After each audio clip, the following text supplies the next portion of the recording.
all attendees and all network members after the webinar. That should be available in the next couple of weeks. And we can also distribute the slides to attendees if you have additional questions on any logistics that might be outlined in the slides. Through the webinar, you all will by default be muted. So the way to interact with us and let us know if you have any questions is to use the Slido feature. It's in the bottom right-hand corner. It should be 3 dots in the bottom right-hand corner of your screen. And it's called Slido. That's where you have the option to submit Q&As. Q&As can be sent whenever throughout the presentation, but we will have allocated blocks at the end of every section to address those questions. When you put the question in the Q&A, it might be helpful to reference what slide number you're talking about, just so we can make sure we get you the most accurate answer we can.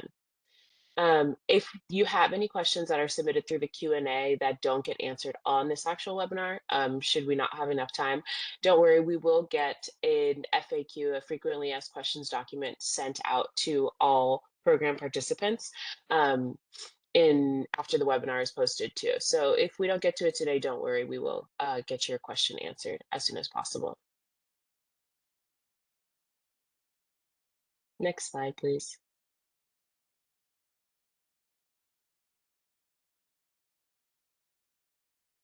So just to give you a bit of a run of show of what we will cover today, we'll start with an introduction to AMP Up. For anybody who might be new to the program, just give a little bit of a lay of the land. We'll cover building eligibility. Then we'll go into how the program coordinates with other programs. We'll spend some time on the incentives themselves. And then we'll also have a little bit more information about the resilience enhancements available through AMP Up too. We'll end this webinar with a demonstration of the Energy Portal, so you all know how to use that as well too. And as I said, throughout the presentation, we'll have moments for questions as they come after each section too.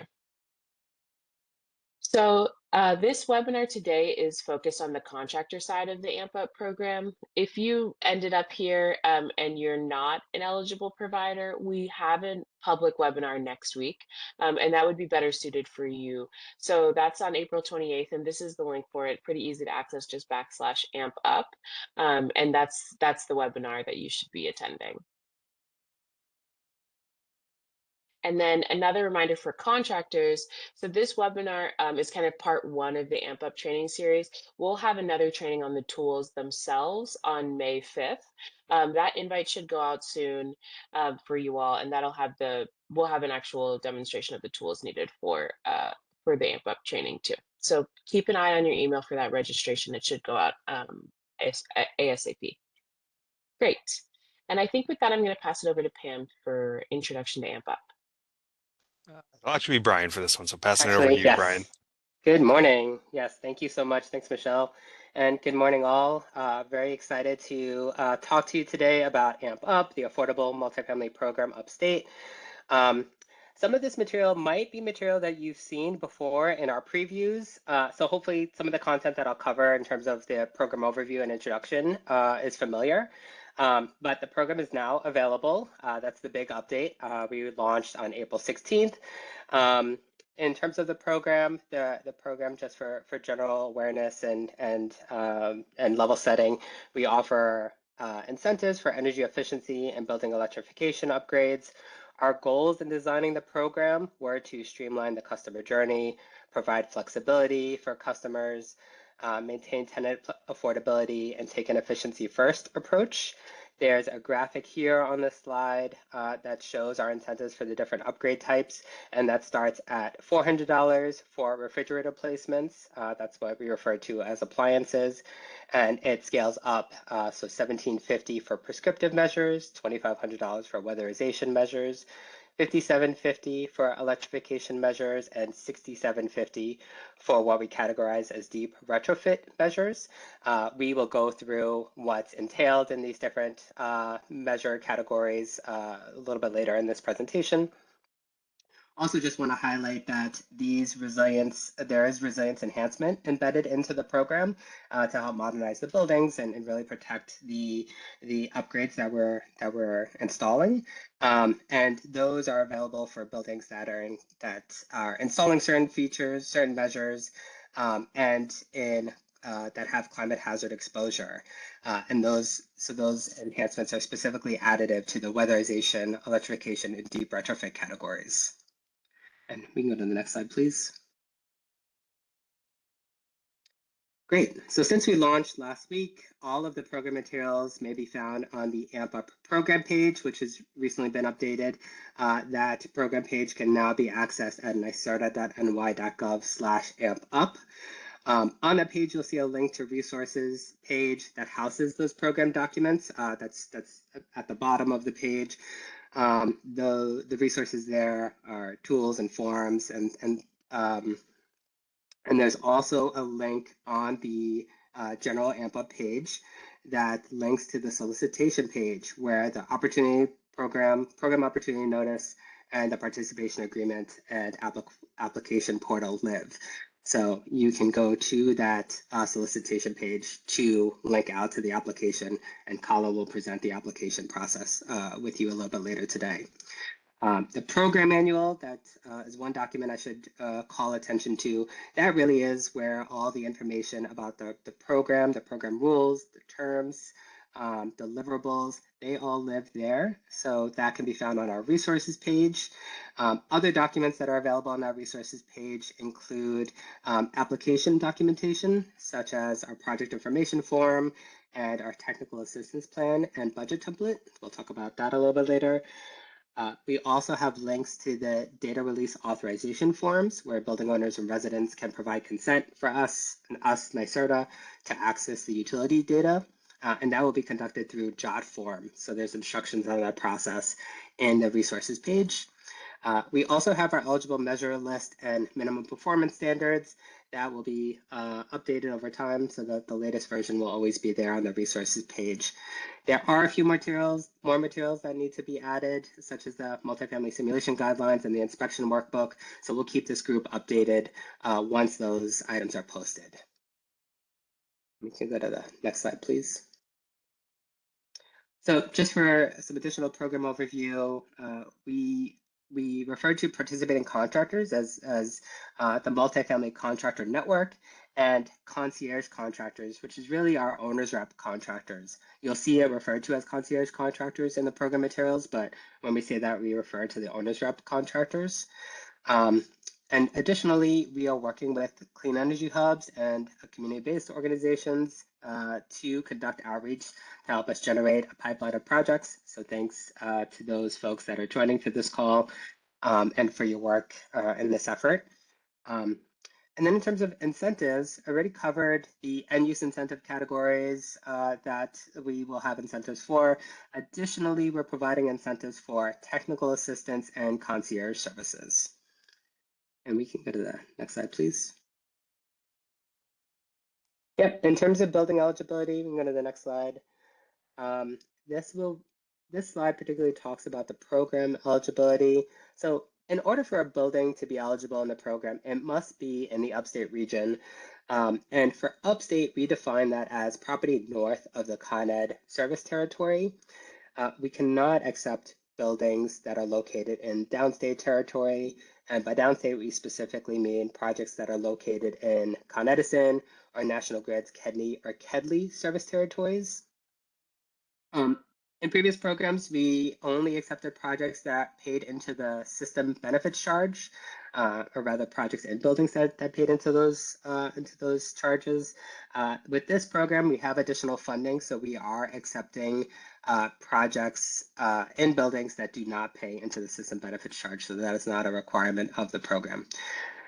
So we can accept buildings that might be in municipal utility territories in upstate New York. Projects must consist of one or more existing multifamily buildings, provided that a minimum of the overall number of units for that project, for that cluster of buildings, is the minimum is 5 units. And then each building must have a minimum of 2 units. So for multifamily buildings or multiple multifamily buildings that do apply as a single project, they must be in close proximity with each other. They must have the same building owner or manager and implementing a consistent scope of work. That's how we would accept projects that are participating as multiple buildings in one single application. Mixed-use buildings are allowed to participate, provided that at least 50% of the gross heated square footage is residential or residential associated space. And the building must meet LMI criteria on the project level. And that is 25% of the project must be 80% AMI or SMI, whichever is higher. And we're specifying project here because, yes, we could be looking at multiple buildings. And over the course of those multiple buildings, the aggregate number of units must meet this LMI criteria. Lastly, the building must work with a multifamily contractor or concierge contractor to participate in the project, in the program, and those are the contractors that can apply for the project. We can go forward. Thanks. So as I said before, projects must have a minimum of 5 units, but we also are putting a restriction that any project that is greater than 150 units, they must receive prior authorization before submitting an application. And that really is intended for us to help manage the budget. So there's information on that pre-authorization in the program manual. So you'll just have to share that information with our project managers at the Multifamily Programs and NYSERDA email address. And we will follow up with you to discuss the project before you can apply officially. As I said, the projects must use our contractors, and only those contractors can submit an application. Unlike in previous programs, we can accept projects performing substantial renovations, and substantial renovations are defined as they have a change of use and reconstruction of existing building or space within. The construction work that requires the building or space within is out of service for at least 60 consecutive days, and reconstruction of vacant structure or space within. So that would qualify as substantial renovations, and yes, we can accept those in this current iteration of the program. Projects that are intending to electrify the building space heating must meet our program's electrification sensitivity analysis that's going to be defined in the multifamily simulation guidelines. So these this specific guidelines have not been released yet. The multifamily guidelines, the simulation guidelines will be posted on our webpage soon. When they are posted, we still need, there won't be this specific methodology included there. We are still working through what that methodology will entail. So if you do have a specific scope of work in mind that includes electrification measures, we ask that you reach out to the NYSERDA project manager for guidance on how to move forward with that project.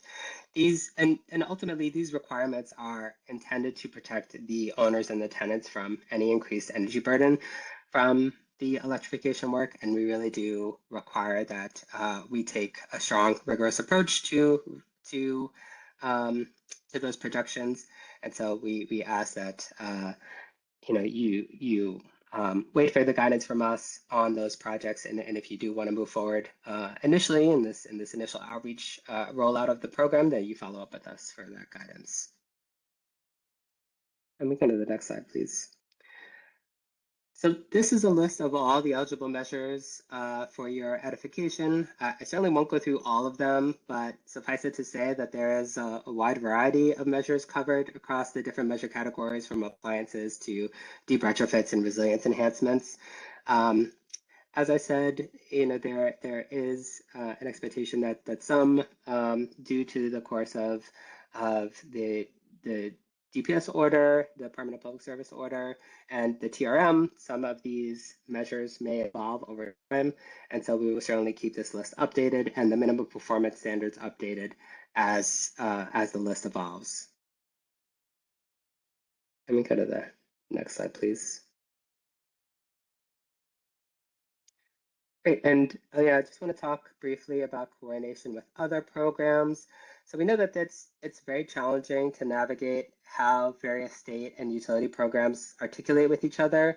So the idea of this table is intended to provide some helpful guidance and directional guidance. So in the application process, we do ask you to indicate what other programs the project is participating in, and we will review all projects on a case-by-case basis. But for general direction, AMP primarily uses ratepayer funding for its incentives, and so we cannot layer our funds with other ratepayer-funded programs. So that includes New York State Clean Heat Program, other utility programs, and the Clean Energy Initiative under the New York State Homes and Community Renewal Agency. We can layer with the Weatherization Assistance Program, that's a federally funded program, and with other HCR programs that are not ratepayer dollars. So that includes the Climate Friendly Homes Fund. Yes, we can layer with that program. In all circumstances, the combination of AMP Up and layering program funds cannot exceed 100% of the total project costs. So that is something that we're going to watch closely and want verification on throughout this process. And yeah, I think with that, I'll turn it over to Maria to discuss the incentives. Thank you all. Thanks, Brian. Hi, good morning, everyone. I'm Maria Cangiano. I'm a senior project manager on the multifamily team, and I am here to discuss the non-end use incentives, so our technical services and our concierge services, quests and services. Lots of services today. So just to clarify, there are two different pathways that one can participate in AMP Up. So you can use the multifamily contractor network, or you can go through the complimentary concierge service. We've tried to distinguish the two offerings, but just to clarify for this table, anything that has a black check mark is a requirement for all projects, regardless of the pathway that you are participating in. So if you are working with a multifamily contractor network or contractor or a complementary concierge service. So everything in black will need to be done. So the program application, building assessment project scoping, project deliverables, planning, and construction oversight, and project closeout all must be included. For the two columns, the concierge service and the technical services, that's really just to be mindful of the different cost share caps that we have. For the concierge service, that is capped, and I apologize if you can hear the honking behind me, but for the concierge service, there is a cap of $35,000 for all of those services. And then for the technical services, that is going to be assessed on a case-by-case basis in the technical assistance the tab that you will be submitting, which I'll go through in the next few slides. But just to clarify that the program's concierge service can assign a contractor to each project that works with you to provide a pre-established scope of work. There is a template that we will provide for you so that it's pretty, hopefully a little bit easier to understand and self-explanatory of what you will need to provide in order to provide the scope at the time of application for the technical assistance. And support services may include the program application and compliance guidance, building audits, project scoping, capital funding guidance and/or analysis, and the contractor's selection support, construction monitoring, and project closeout date. And then just to wrap up this slide, just for the anything with the white check mark is an optional service that you may or may not need to pursue. But just wanted to clarify that for the competitive bid process, the capital funding stack, communication and relationship management, and cost management, those are all optional. Next slide, please. Thank you. So this is an example of a TAP budget, and TAP stands for Technical Assistance Planning. So this is this budget alongside the scope are going to be required at the time of application. As you can see, and those of you who are familiar with our FlexTech program, this is has a similar kind of typology or a similar template where you will have to break out each task. You will have to break out the roles that are participating in the technical assistance portion of your AMP Up project. You will need to estimate hours and costs and provide all of that information for us at the time of application. These will be reviewed, again, as I said, for the technical services side of house on a case-by-case basis to determine the costs and the hours that are being associated with the project. And then for the concierge service, again, those are capped at $35,000. Next slide, please.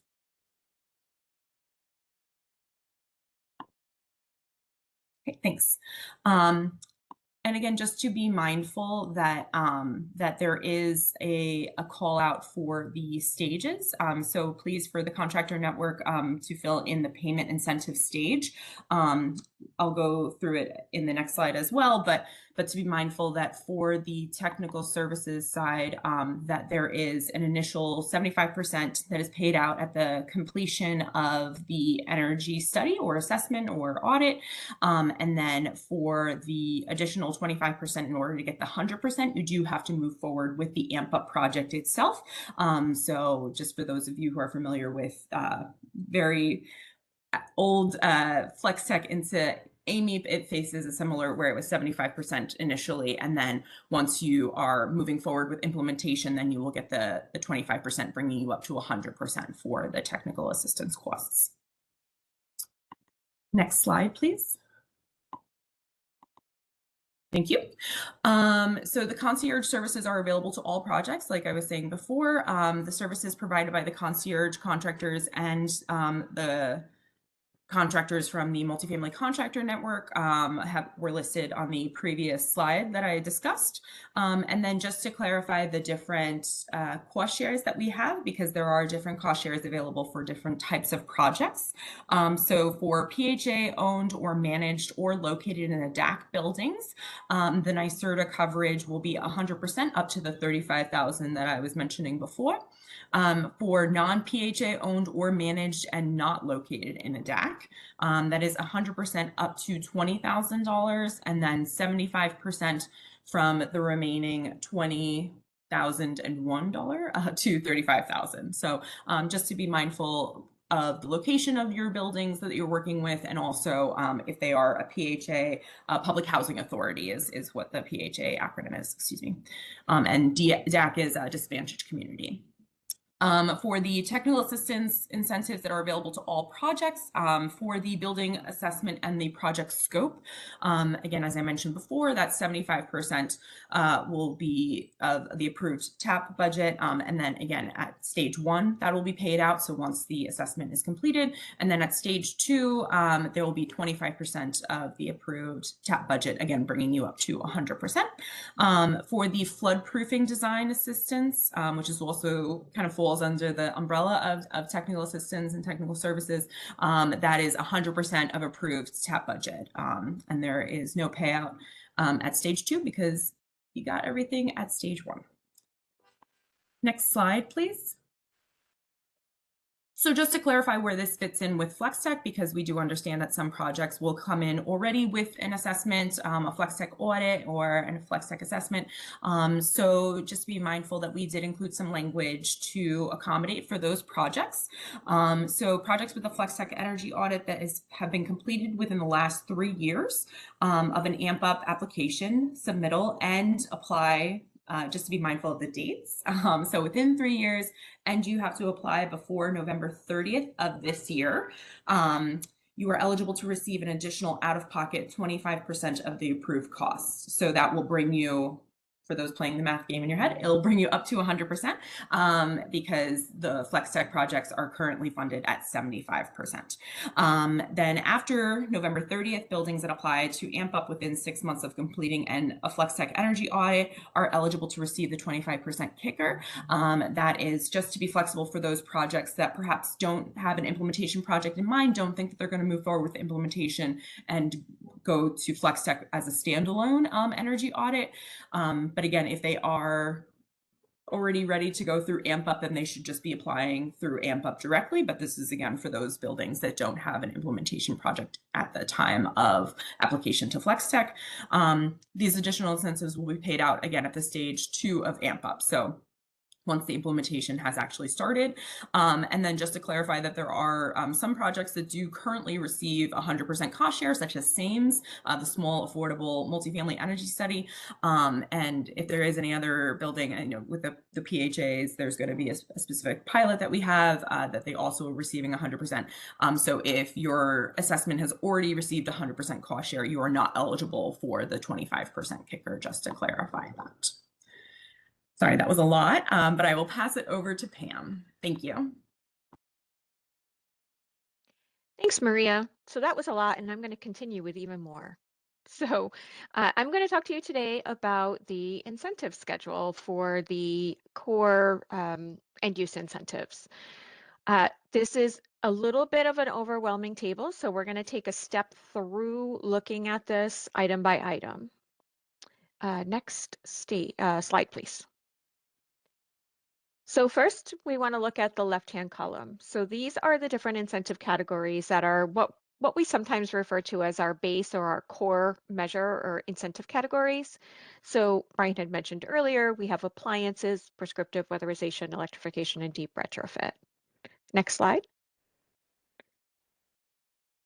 So we have an incentive category cap for each one of these incentive categories. So appliances, again, as Brian had mentioned, the refrigerators with freezers, so you're eligible to receive up to $400 per unit for those replacements. For prescriptive, up to $1,750 per dwelling unit, and so on and so forth. All of the incentives are calculated for the end use categories here. They are calculated by the dwelling unit. So hopefully that's an easy way to predict what your incentives could be so that you're able to communicate that clearly with your customers. Next slide. Now, in terms of the schedule and when these get paid out, so I know Maria had talked a little bit about when the technical assistance and the concierge payments get paid out. And we talked about stage 1, stage 2. So there are 4 stages for 4 milestone stages within AMP Up. Stage 1 is going to be our scope development. So that's when you're doing a lot of your technical assistance, you're going out, you're doing your building assessment, coming up with your project scoping, completion of the program tool and submission. Then we have stage 2, which is when the project is ready to start construction. Stage 3 is an optional stage. It is optional when projects do not have the refrigerator measure. So if you have appliances, we do expect that the refrigerators will be installed and you'll have final invoices ready for payment at stage 3. And then stage 4 is the rest of the project is complete. The reason why, just to give you a little bit of background, the reason why we want those refrigerators installed sooner rather than later is because we are in the back end, we're using a different source of money to incentivize those, and we're trying to use that money a little bit quicker. So we want to get more money out the door, so we're offering the 100% incentive available at stage 3 for that specific incentive category. Next slide.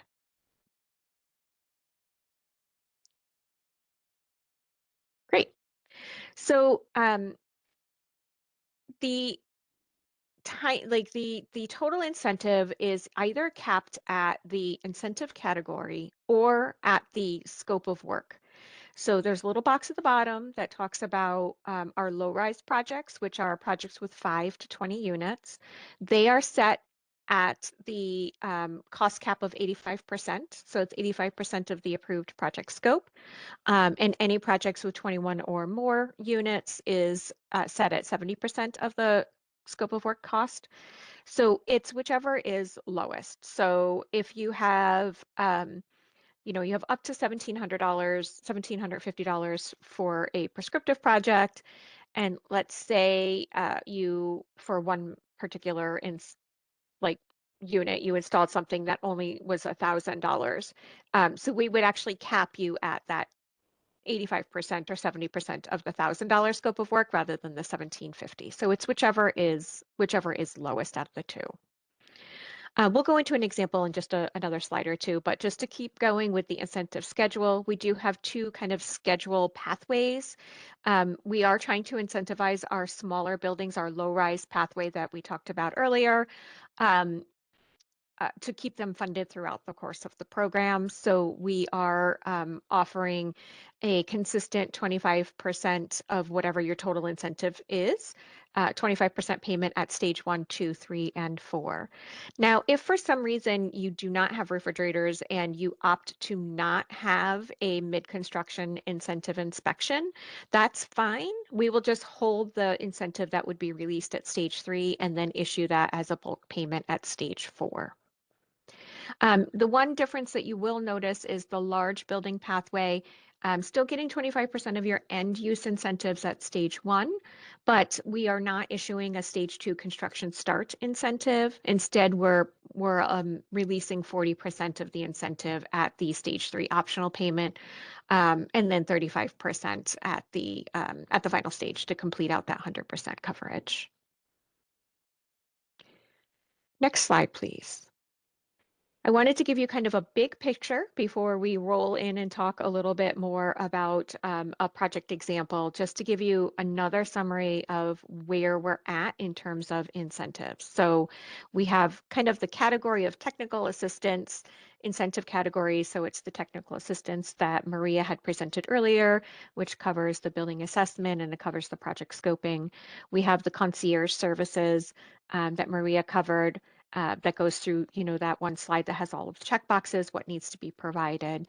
And then there's also potentially flood-proofing design assistance that may be available for projects who are eligible for our resilience enhancements. Those incentives are paid out kind of on a different schedule. So those are the technical assistance, and then the end use incentives. Again, this is just a summary of what we went through. But one thing I did want to emphasize now as a little sneak peek to our resilience enhancements section a little bit later is that our resilience enhancements are in addition to the end use incentives. So if you're getting $1,750 per unit, actually it's a bad example. If you're getting $5,750 per unit for your electrification measures, the resilience has additional measures that will be additional measures that can be incentivized that are on top of that $5,750 per unit. So they're stackable. They're added together. Next slide. Okay, so let's roll through an example and just, Phil, I know you're managing the slides, so there's a lot of kind of quick roll throughs. We're just trying to step through this really quickly or cleanly so that it's communicated clearly how this stacking works. So in this example, we're going to use a 20-unit project that applies to the program this year in 2026. So that would fall into our low-rise pathway through the program, which means their incentives are capped at 85% of the total cost of the work or the incentive per unit category cap. So just looking at this, not knowing what the scope of work is yet, these are what the maximum incentives would be for each one of those category caps for the project. So 20 units times $400 per unit. Obviously, you'll be eligible for up to $8,000 for those refrigerator replacements, $35,000 for prescriptive measures, $50,000 for weatherization measures, et cetera, et cetera.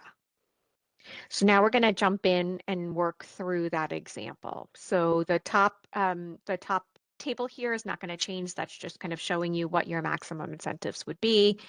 So again, we are going to go through this project example. If you can just advance one more slide, probably didn't need this one. Okay, so what they are planning to do in terms of scope of work in 2026 is they are going to replace the refrigerators. They're going to do $15,000 worth of prescription measure upgrades and $40,000 worth of weatherization upgrades. So you'll see that the column gets added next to what the available maximum incentives are. So we've got available to us $8,000 for refrigerators. The refrigerators are actually costing $20,000. Same thing, we've got $35,000 available for prescriptive measures, but the actual scope of work right now is $15,000. I think you get the picture. Next slide, please. So now we're going to take a look at what is 85% of that scope of work cost. So again, remember that the incentives are capped at the lesser of either the 85% scope or the available incentives for each category. So for appliances, we're at $17,000, is 85% of that $20,000. For prescriptive, 85% of the 15,000 would be 12,750, and then for the weatherization, it would be 34,000. Next slide. Okay, so these highlighted cells are kind of where our caps are being located for this specific scope of work for this project. So this project's going to be eligible for $8,000 for their appliance rebates. They can get the full 85% of their prescriptive incentives, so they'll be eligible for the 12,750, and then same for weatherization at the 34,000. Next slide, please. So again, that's just what those incentives that we paid out. You can advance to the next slide. And then what we do on the back end is our system is keeping track of what is still available in each of the categories in the event that the project wants to come back in the future to do an additional scope of work. So this program funding cycle runs from 2026 through 2030. So these available incentives are these incentives are available to the project throughout the course of that funding cycle. So they've used the appliance rebate, so they have nothing left moving forward into the remaining part of that funding cycle. But they do have $22,250 left in prescriptive and $16,000 left in weatherization. And they haven't touched their electrification or their deep retrofit incentives yet. So those are still available for the project moving forward. Next slide, please. Great. So then let's say that project in 2028 decides they want to do some additional work on their building. And so they're moving forward with $20,000 more in new prescriptive measures. They're going to install $20,000 more in new weatherization measures. They're going to pursue an electrification scope of work, and then they're also going to do some work in the deep retrofit measure category. So we're going to do the same approach. So the 22,250 from the table in the middle now becomes the available incentive for prescriptive category in the table on the bottom in the 2028 scope of work. And then our second column here is the scope of work that we just highlighted here. And the 85% scope of work is calculated. And it looks like we are capping out at 85% of the scope of work for the additional prescriptive measures. So we're paying out $17,000 there. It looks like we're capping out at our incentive cost category cap for the weatherization measure. So this 85% would be $17,000, but there's only $16,000 left in that bucket, if you will. So this project would be eligible for $16,000 for the weatherization. And then looking at electrification, so we have $115,000 available. Their scope of work was $185,000, so we're going to pay out the $115,000. And then for the deep retrofit, they capped out at their 85% cost share. And so we'll pay out that $78,200. So there are still some remaining incentives available. The program does run through 2030. In the event that they decide they want to do additional work, this is what would be left for that project moving forward. They'd have an additional $5,250 left in prescriptive and $56,800 left in deep retrofit. I know that's a lot to take in. So we're going to move to this slide, which kind of gives you a summary of what the project did over the course of, participating in the program and what incentives they got. So essentially, this works out that they're effectively paying 28 cents for each dollar of work that they put into their project, which I think is a pretty good, pretty generous incentive. Great. So we can go ahead and advance to the next slide. And I am going to turn this over to my colleague Shay, who's going to talk to us about the resilience enhancements. Thanks, Pam. We can go to the next slide. Okay, so hello everyone, I'm Shay Kerwin. I'm going to be talking about a new kind of upgrade that y'all have been hearing about that are incentivized through AMP Up, that are the resilience enhancements. So the resilience enhancements are additional measures taken and added on to your existing program measures to help protect the investments that you're making through these upgrades. They are available for projects that fall into eligible climate hazard zones, and those are screened from the addresses that you submit on the Salesforce application during the application process. And the whole point of the resilience enhancements are to help mitigate the effects from extreme wind, extreme heat, and flooding. Specifically for the floodproofing enhancements, we'll also be providing incentives to help with the design and schematics that are needed. So you can kind of see all of the different options that we have here from this slide. And then if we want to go to the next. Perfect, thanks. So here you can see which base program measures and other criteria are needed to be eligible for the extreme heat and floodproofing resilience enhancements. So to be eligible for floodproofing enhancements, the project must be flood exposed and you must be installing from AMP Up base program measures, electrification or deep energy retrofit measures. And then to be eligible for the extreme heat enhancement, the project must meet the definition that's on the screen here for the heat vulnerable populations. And then we can go to the next slide. So this is another big table, and to not overwhelm you, we have broken it down again in the subsequent slides. So I will get into the incentive schedule for the different climate hazard components on the next.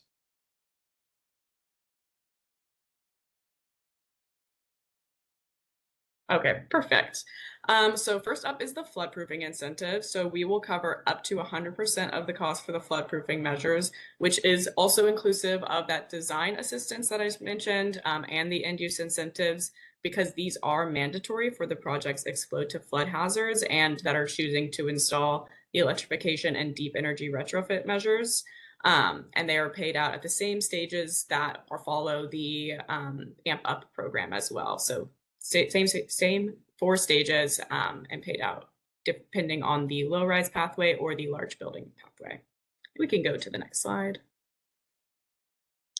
In the case that the electrical panel is below the design flood elevation, we will also offer incentives, again, based on the low rise pathway or the large buildings pathway, to elevate that system and do the redesign components of that. So that is another enhancement that we'll offer, and we can go to the next to kind of get into the other climate hazards. So we have additional resilience enhancements that are available to cover the gap funding for heat pump installation if your projects meet the earlier definition of the heat vulnerable population. So that'll be up to the 30% of the project cost that was not covered from the base program. We will be offering additional incentives here. And we can go to the final slide. So finally, there are incentives available for the hurricane to upgrade to hurricane resistant windows. So these incentives cover 50% of the difference between a regularly approved AMP Up window upgrade that you would be doing and the difference for the hurricane resistant windows. There's also a new New York State law that requires your insurance companies to give a discount if you have the hurricane resistant windows. So there's even more cost savings for you to unlock there.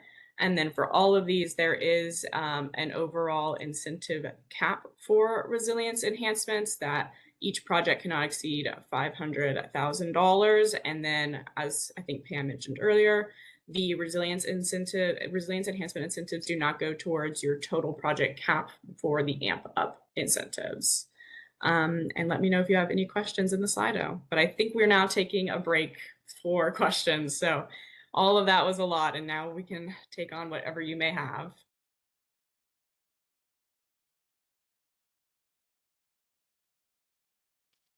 You're on mute, Michelle. Thanks, Shay. Yes, so now we have a second here to take a look at the questions that came into the Slido throughout those slides. So far, we have 2 questions. The first question I can answer, which was, what is the link to rewatch this? So this presentation will be recorded and it will be posted on the program resources, the contractor provider portal that'll be posted on under the contractor resources. So once that's live, we can let you all know and you'll be able to access it there. For the next question, I'll pass it over to Maria. That question is, are concierge contractors approved through the MF Contractor Network?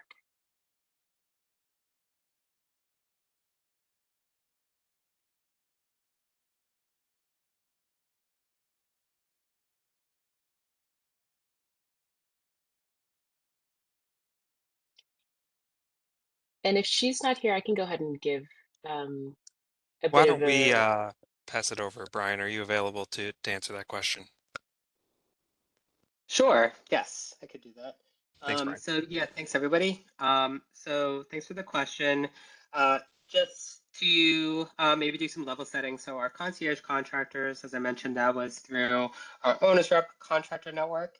The multifamily contractors, they, as we said before, they can provide concierge services through concierge services in the program. The multifamily contractor network is not how we qualify the concierge contractors. Instead, the concierge contractors are go through a mini bid process with our owner's rep contractor network. And so really what we're doing, we just did a mini bid for that expansion of the owner's rep contractor network not too long ago. It was last year. We closed out on those contracts earlier this year. And so over the course of this next year, we're really going to see and assess the needs of that network. And after that assessment, we'll determine if we plan to do another mini bid to gather additional contractors to support that network. But at this moment, that is, we do not have plans to expand that concierge contractor network. The multifamily contractor network, on the other hand, is an open enrollment contractor network. And so if you know others in the market that are interested in applying to that program and participate in this AMP Up program, then do feel free to share with them that multifamily contractor network application, direct them to us or direct them to the website, and we'll gladly engage with them and hopefully get them enrolled in the multifamily contractor network. And again, as I mentioned, both the multifamily contractors and the concierge contractors can provide concierge services in the AMP Up program. I think that addresses the aspects of the question. great, thank you, Brian. So now we'll take a quick break. We will take about a 3-minute break. So let's meet back here at 9:52, and we will get started on the remainder of the presentation. Thank you.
Hello, welcome back, everybody. So we'll keep the presentation moving here. I will pass this over to Pam to give us an overview of the project journey by stage. Great. Thank you, Michelle, and welcome back, everyone. If you want to advance to the next slide, please. Okay, so we want to talk a little bit about the program milestones. We've kind of covered them at a high level, but I wanted to give you a little bit more detail about what happens at each one of these phases. So obviously we have our application phase, which needs to pass our QC process. So there'll be, a review of your application, and then obviously, we'll make sure that the building is eligible. We'll go in, we'll have a scoping session call, as that will be with the participating contractor and with the participant. And then we will talk to you about your technical assistance plan and your planned budget and work that all out before we move on to stage one, which is where the participating contractor will go out. They will perform building assessments if they're needed. They will prepare the proposed scope of work and then submit their stage one deliverables. That is expected to be completed within 120 days from the date of the application approval. That'll be the date that you receive the incentive award letter. When we do get into the review process of your submittals, we are looking to have these projects move along. So we are going to do reviews. If there are any comments or issues that need to be addressed, we will return those back to you. And you will have 30 days, 30 calendar days to respond back to those questions with either updated models or updates to your project scope of work, etc. Once we get through that stage, you'll receive another incentive award letter that will give you an idea, that will solidify what the incentives are available for your actual your building upgrade features. So we'll move into kind of that stage two construction start phase. We are going to look for that submission to be sent in to us within 5 business days of the construction start. The earlier, the better. We'll go through each one of these milestones to talk about what deliverables are required. They're also highlighted in the manual, but there's just a couple of things that need to be sent in. So I think we can get those sooner rather than later. Get more money into your pockets to keep the projects moving along. Then the project goes into construction. We hit that stage 3 phase where we talked about that being optional unless you have refrigerators. So again, if refrigerators are part of the scope of work, refrigerators need to be installed at this point, and all the final documentation for refrigerators should be submitted. If you're not doing refrigerators and you opt to do the optional partial construction completion, that's just a program inspection. So you'll coordinate with our team and we'll have an inspector out on site, or perhaps we'll do a desk review to just take a look to see how things are going along. And then, of course, we land at stage 4, which is our construction completion stage. That stage needs to be completed within 2 years from your initial application approval. So that's the one that we issue at the application phase. And then same thing in terms of the submittals, contractors are expected to respond promptly to those revision requests to your submittals within 30 calendar days. So once that goes through our QC and our QA process, the final incentives will be paid out. Next slide, please. Just a couple of program rules that we wanted to highlight. These are all in the program manual, but we wanted to kind of highlight these on the call today because they're important for our contractors to be aware of. The main program tool that we are referring to is the energy assessment and scoping tool, which is abbreviated EAST. So there must be one EAST completed for each project. That EAST is able to accommodate multiple buildings. So if you have a project that has multiple buildings, you can do that all in the one EAST document. Measure savings calculations should adhere to the technical standards of whatever your professional certification for energy analysis is, whether that's AEE, CEM, CEA, or BPI, Multifamily Building Analyst. This is a good time to just kind of pause and remind everyone, as outlined in the program manual. To be eligible to bring projects through AMP Up as a participating contractor, you do have to have that energy analyst certification or title in the multifamily contractor network. Moving on, energy audits should be conducted and supervised by, oh, sorry, go back one slide, please. Thank you. Participating contractors have to supervise the energy audits that are conducted. Projects installing electrification and deep retrofit measures. Again, we're doing that utility bill analysis. What we're doing for this is at the application stage, we are requesting projects pursuing these two particular incentive categories will submit their data release authorization forms, bulk fuel receipts, and just a high-level list of what type of mechanical equipment is included. That's going to be submitted to the program. The program in turn is going to generate a snapshot tool, an energy use snapshot tool. So if you're familiar with the old multifamily performance program, this was a similar tool that we used back then, where our technical team will develop the parameters for you to use in terms of energy use in your baseline modeling. And those results have to be used and incorporated into the modeling that you use, and then import those data fields into the EAST submission. All the recommended measures and installed improvements need to comply with the with the minimum performance standards that are specified in the AMP Up eligible list. And then we also will, it's not released yet, but it will soon be released. There is a quality measures and standards checklist that you should also be consulting, because that is going to provide an idea of what we'll be looking for while we're on in terms of performance and installation of those measures. As Brian had mentioned earlier, the final scope of work that is installed in the building cannot increase resident or tenant or owner energy costs based on the outputs that we receive in the EAST tool. And then again, just that additional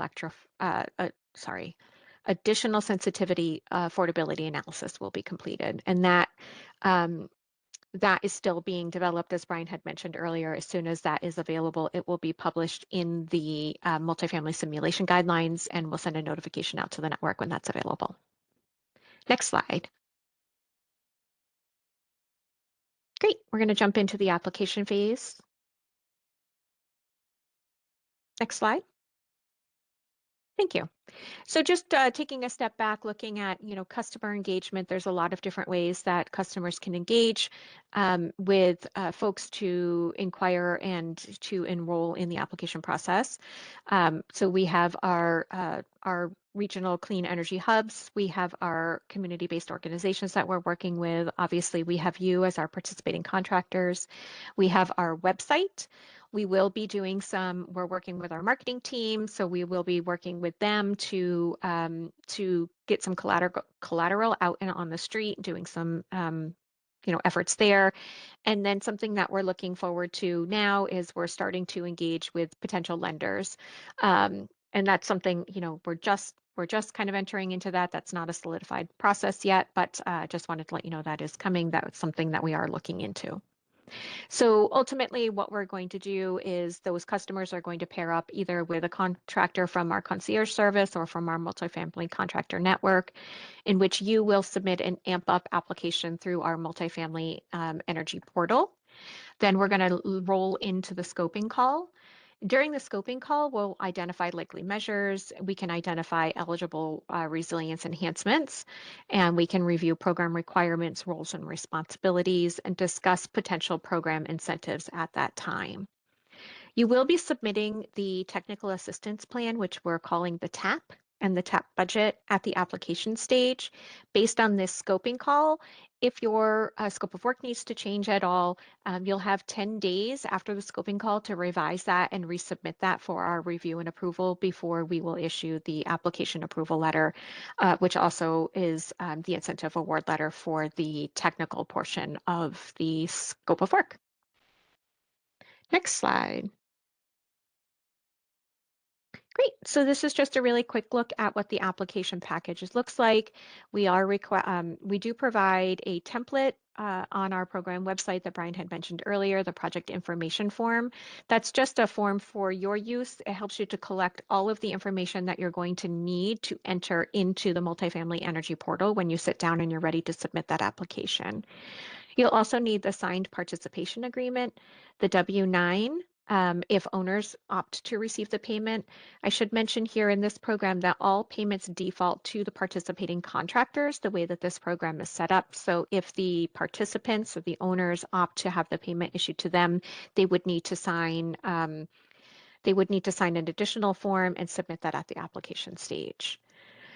All your income verification documentation should be submitted at this time. If your project is pursuing electrification or deep energy retrofit measures, you do need to submit that those data release authorization forms and the other energy information that I had mentioned earlier, the bulk fuel. If you're not pursuing electrification, you don't need that energy snapshot prepared ahead of time. We just ask that you submit that information with your stage 1 submittal package. This is a screenshot of what the Multifamily Energy Portal looks like. And I think if we go to the next slide, we're going to move on into a demo. So I want to introduce my colleague Colin to all of you, and he is going to take us through the next demo. Good morning, Colin. Thanks, Pam. Hey everyone, my name is Colin Hickey. I am a training specialist here at NYSERDA from the Operational Excellence Learning and Development team. Today, I'm excited to walk you through a demo of the Multifamily Energy Portal. The portal is where you will submit your AMP-UP applications, and it's also where you will manage your projects after they've been submitted. So you will be completing tasks like submitting and managing deliverables, viewing and printing invoices, and managing users. For today's demo, we'll start off just with some basic navigation of the Multifamily Energy Portal. Then we'll dive into managing users. We'll go through and submit an AMP-UP application. And then for a submitted application, we'll go through and manage the deliverables. We'll submit deliverables as well as resubmit deliverables that have been rejected. And then lastly, we will view and print invoices. So I'm going to take over the screen share.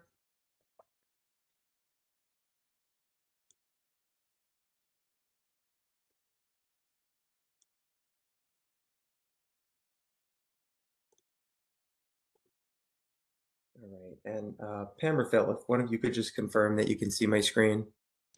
Yep, everything is up. You're good to get going. Perfect, thank you. All right, and also, like mentioned earlier, if you have any questions as I go throughout today's demo, please use the Slido feature. All right, so to start off, this is what the homepage of the Multifamily Energy Portal will look like. Up front, we'll have any news or updates relevant to the Multifamily Energy Program listed here. We'll have this In Progress Applications tab here, where if we select that, this will show a full list of any of our AMP-UP applications that we have started but not finished. So we can come here to resume those applications, and we'll return to this a little bit later in today's demo to go through and pick up on an application. To the right, we also have a quick little list here of our multifamily projects where we can just have quicker access to those respective projects. Up top, across the top bar, if at any point as you're navigating the Multifamily Energy Portal, if you need to return to the home page, you could do so by clicking the Home button. AMP-UP application, this is where we will go to start and submit our AMP-UP application. So we'll come back here in just a little bit. My projects, this will show a full list of all of your AMP-UP applications, whether they are unsubmitted, submitted, pending review, pending approval, or approved. So in our projects table, we'll see our project name where all of these project names are clickable. If you click into these project names, it will bring you to a list of project details, which we'll return to this later and go and dive more in depth on this after we submit our AMP Up application. Returning back to the My Projects table, next to your project name, you'll see the associated application number, the application status, and if applicable, the customer account name. For deliverables, this is where you will go and see any deliverable that has either been not submitted, submitted, approved, or rejected for any of your AMP Up applications that have been approved. So in this case, this won't be a full list of all of your AMP Up applications, just the ones where you will be submitting deliverables. And if you want to, you can click into any of those projects by clicking the project name in the top left-hand corner. For invoices, this is where you will go to see a full list of any of your projects that have had invoices created for that project.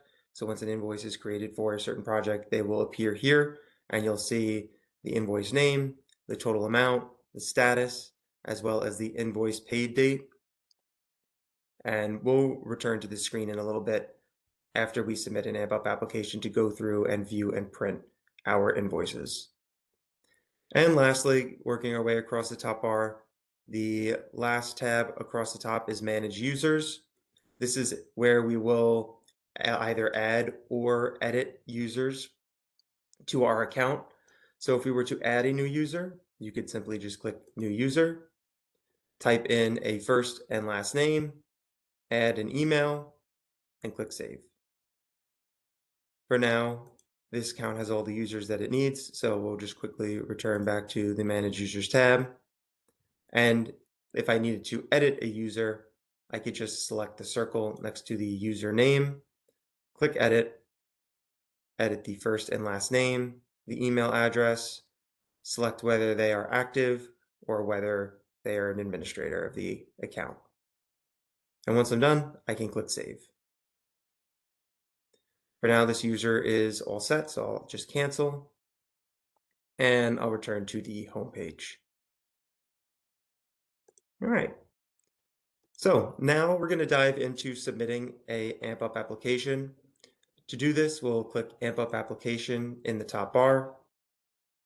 Then we'll see that this is the application for the AMP Up program. We'll click Begin.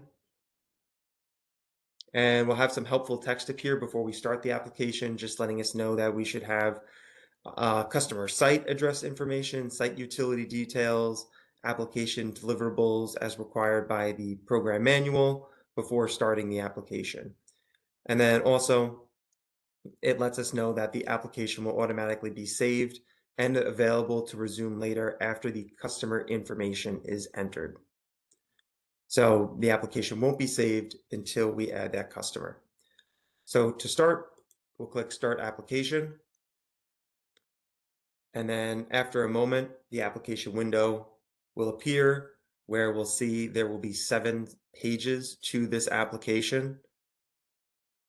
And each page, once the application window loads, will be kind of represented by a circle that is across the top of the screen. There we go. So now we're in the application window and we can see those 7 pages of the application across the top of the screen. We cannot navigate forward in the application until we complete the page that we are on. However, once we complete the page we're on, if at any point in the future we need to navigate backwards to make any edits, you can do so just by clicking on that previous page's circle. So you'll notice that the contractor contact will be listed here by default. So what we'll need to do is we'll need to add one primary customer contact. And to do this, we'll select New. And for the purposes of today's demo, I'll just be putting in just test information into the application just to kind of speed things up. We'll select the customer role from the role dropdown. Primary contact will already be selected by default.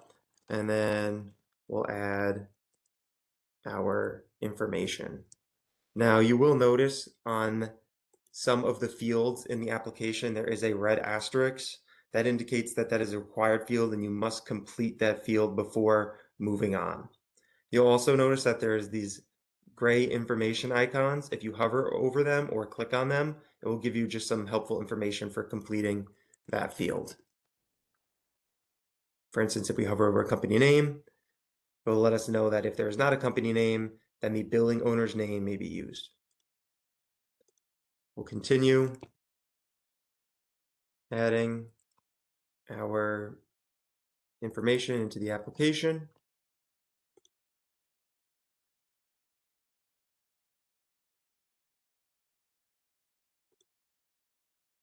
And once we ensure that all the information we've added is accurate, we'll click Save. Then the customer primary contact will be added to our list of project contacts. And if we need to edit a contact, you can do that simply just by clicking the circle next to the role. So in this case, let's say I needed to edit the contractor role. I can then click Edit, change any of the fields that need to be updated, and click Save. But for now, since this looks good, I'll just click Cancel. And then once we've added all of our project contacts, we'll click Continue to advance to page 2 of the application, Project Sites. Now, it's important to note that for project sites, if your project has multiple buildings, each project will need its own separate entry. So for the purposes of today's demo, I'll just be adding one building, but as you go through and complete this application, if your project does have multiple buildings, you'll need to add a new project site for each one of those buildings. So we'll select New, and you can either add in your project site details or select this checkbox to have them automatically brought over if the primary facility's address is the same as the customer address. Then we'll go through, add the year the building was built, the number of dwellings, the building name,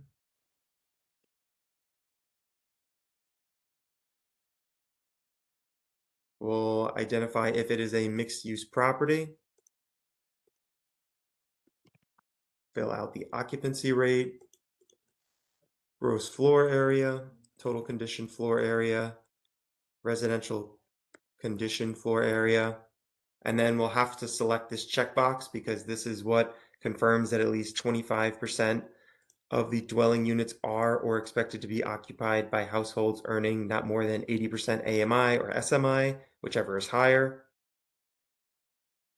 We'll indicate whether the building is paying into the electric or natural gas system benefit charge. We'll select the type of electric metering, the type of heating sources the building has, and then the gas service use. Then, once we review the information and make sure it's accurate, we'll click Save.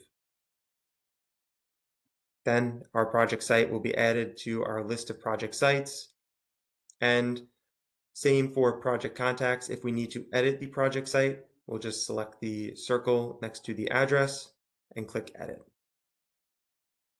For now, I know this information is accurate, so we'll click Continue. Now, like I mentioned earlier, if you need to step away from filling out the application, maybe you need to gather some information, or you just need to resume it later, you can X out of the application window, return to the home screen, and click In Progress Applications. And we'll see here is my in progress application where I can just click Resume, and I'll be brought back into the application window. And if at any point I need to navigate to a previous page, I could do so just by clicking on that page's respective circle. So if I need to go back and add a project contact, I can click on the project contacts page and make any edits that I need. So for now, I'll go back to project information, which is page 3 of the application. Here, you'll notice that the project name and the number of buildings will automatically populate. Underneath that, we'll provide a summary of the scope of work. Then underneath that, we'll indicate which type of assistance the project is planning in pursuing. And then we'll also indicate which other programs the project is interested in pursuing now or in the future. And once I make sure all the information on the page is accurate, I'll click continue. And this will bring us to page 4 of the application, project utility information. You'll also notice in the bottom right-hand corner of the application window, if you do need to navigate to a previous page, you can also click the previous button as well. So there's really two main ways to fill out this page. The first of which is if your project has just one project site and that project site does not use any other fuel types, you can just use the electric utility company and gas utility company dropdowns to indicate that site's project utility information. I can do that just by selecting my electric and gas utility companies, and then I could click continue. However, if you have multiple project sites and you have sites that use other fuel types, you'll have to use this bottom portion of the application window where here you'll select the project site, click edit, then you'll select the specific site utility details for that building. And then if that building uses other fuel types, you can indicate that here and then provide that other fuel type supplier. And you would do this for each utility site. And then once you're done, you can click save. And then once everything on the page is accurate and looks good, we'll click continue. This will bring us to page 5 of the application. This is where we will certify the attestation. So here you can certify the attestation by selecting the checkbox. Once you do that, you'll have two buttons that will appear underneath the checkbox. You can either physically sign the application by clicking click here to save and print. This will prompt a download to your browser where you can open up the application on your device, print it out, then you can go through, sign the application, scan it back to your device, and then you'll upload that signed application on page 6 of the application, project documents, or you can sign the application electronically by clicking click here to provide an electronic signature. This will prompt a new window to open on your device to a DocuSign where you'll first see a welcome message from NYSERDA. You can click continue and then either click start or scroll through the application to review it. And once you get to the bottom of the application, you'll see the contractor is required to sign it. You'll select sign. And then once you have done that, you can click finish. This will then have the page reload. It will display a thank you message letting you know that you can return to the application window. So we'll close this tab in our browser. We'll now see that we have this green message down here letting us know that the application is signed, and we can click continue. Now on page 6 of the project application, we'll be submitting both required and optional documents. For the required documents, we can see that next to the signed application, that our signed application is already there under existing file name. And if you were to click on this hyperlink, it would prompt a download to your device where you can view that signed application. But for now, we'll upload our 4 other required income verification, IRS Form W-9, building owner participation agreement, and the technical assistance plan and budget. To do this, you'll just select upload files next to each required document. And then for just demonstration purposes, I'm just going to grab some files from my device. And you'll know that the file was successfully uploaded to the application where you see this green circle with a check mark in it that lets you know that it's been successfully uploaded, and you can click done. Then you'll see the file name appear under existing file name. We'll do this for the 3 remaining required documents.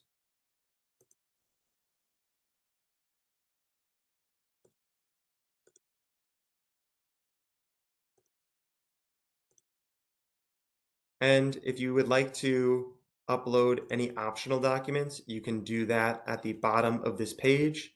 You would simply just click New Document. You would name the document, and then again, select Upload Files. Select a file from your device, and then upload it to the application. Then, once all of your files have been uploaded to the application, you can click Continue. It's also important to note that you may upload an additional 10 optional documents to support your application, and it's also important to note that individual documents cannot exceed 2 gigabytes in size. So just something to be aware of. But all these documents fit within those parameters, so we'll click Continue. Now, this will bring us to page 7 of the application. This is the end of the application process, where we can either click Submit and submit our application, or if we would like to go back to any of the previous application pages and just review what we have submitted or provided, just to ensure that it's accurate, we can do that as well. But for now, since I know everything that I provided is correct, we'll click Submit.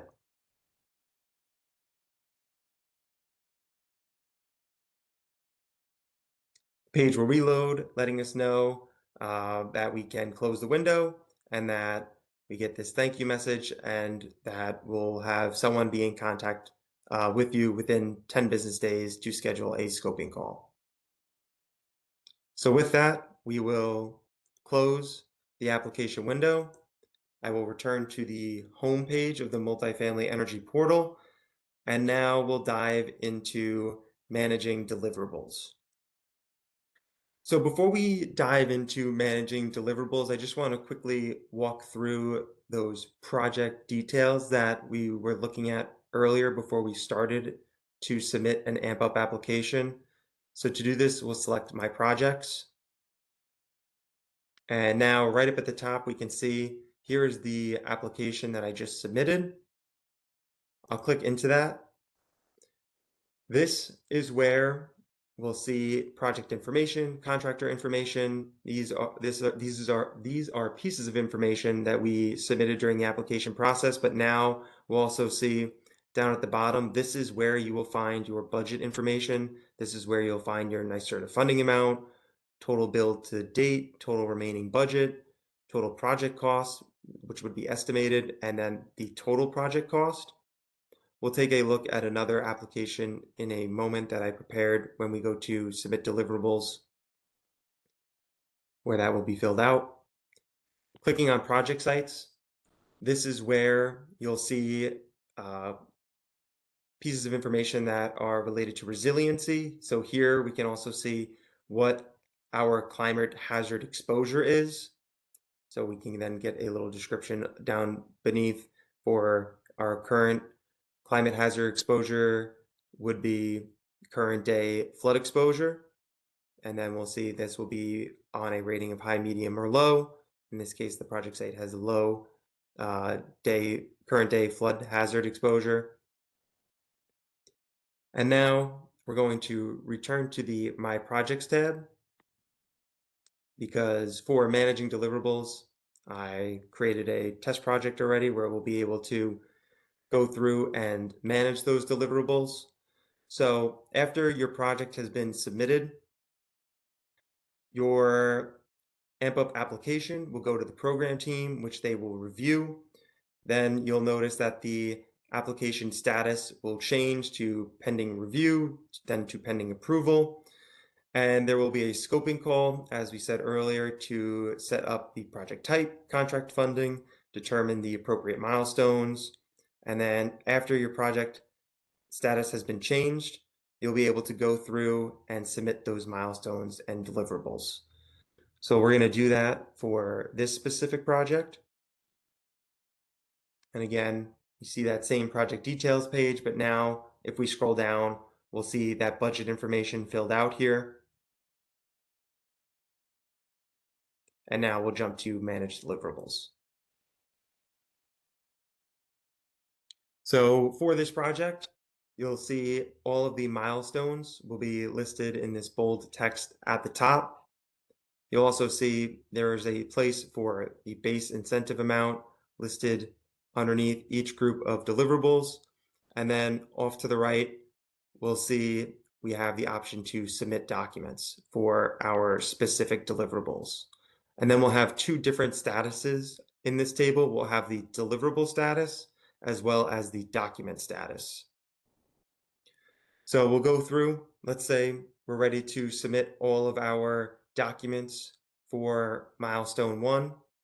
We will go through, click Submit Documents. A little window will appear where we'll click Upload Files. Again, I'm just going to grab some documents just to speed things along. We'll see that green check mark letting us know that the document has been added to the application. We'll select Done. Now we'll have the option to view the submitted document by clicking View. And we can also provide a note to the program team, maybe if we needed to give some context to that submitted document. And if I needed to upload a new version of that document, I can do that here as well. Maybe if I uploaded the incorrect version, I could select New Version and upload the correct document. We'll click Save, and now we'll see our document status for that first deliverable has been changed to Submitted. Same for the deliverable status, that has also been changed to Submitted. So we'll repeat this process for the remaining deliverables, or sorry, the remaining documents.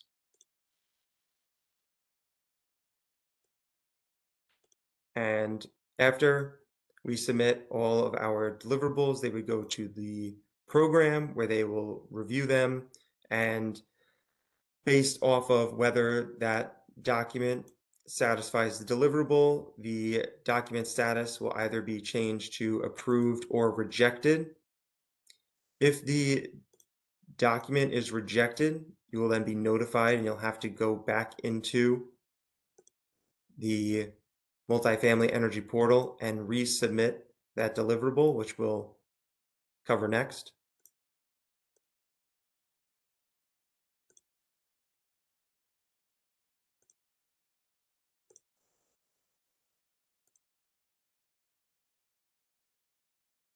All right. So all of our deliverables or documents have been submitted.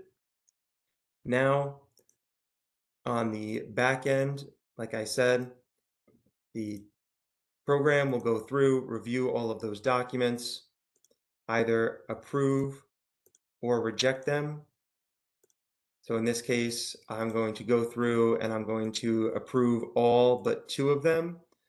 And the program will also leave a note to you, letting you know why a specific document may have been rejected. So just give me one moment to reject those 2 documents. And then we'll refresh our screen. All right. So let's refresh here. Sometimes it might take 1 or 2 tries. There we go.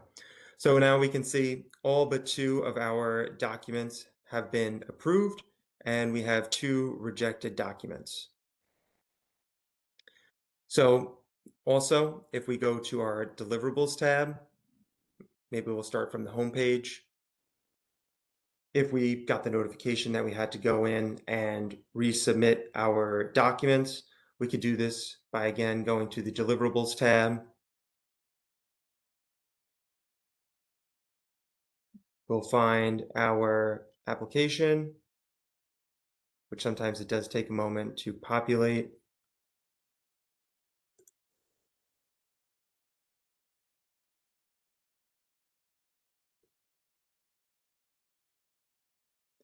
This is in our test site, so this also might be a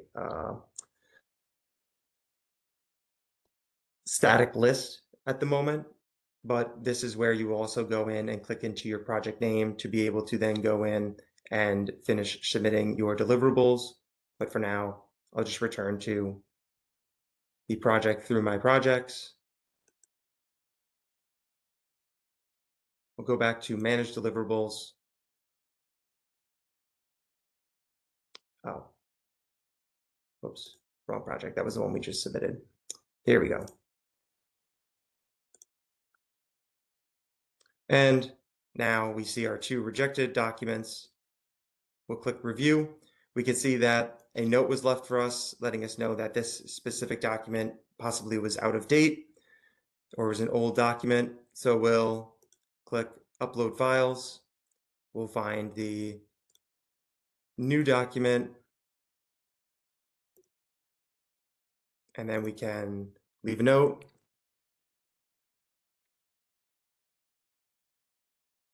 And click save. We'll do this with the other rejected document.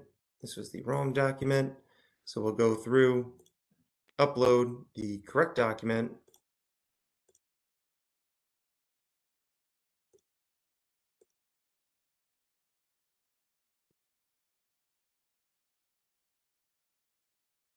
And then click save. Now we can click deliverables ready for review. And now we can see that our deliverables have been updated and that the milestone is ready for review. All right. So the last thing that we'll need to be able to do in the Multifamily Energy Portal is view and print invoices. So to do this, we will start from the home page, and you have really 2 ways to access your invoices. You can do this by either clicking invoices in the top bar. We'll scroll down to, in this case, this one that I've already set up, where we can see we have our project name in the top left-hand corner, the invoices for those projects, and then we can see that all of these invoices have been sent to finance and that this is the total amount due. We can click into any of these invoices and we'll see all the invoice details. You also have, again, the option to click into the project if you need to. And to print out the invoice, you can click Printable View. This will open up a new tab in your browser where you can click Print this page. And once you do that, the invoice will print. And once you have finished and you're ready to return to the Multifamily Energy Portal, you can click Close Window or close out the tab.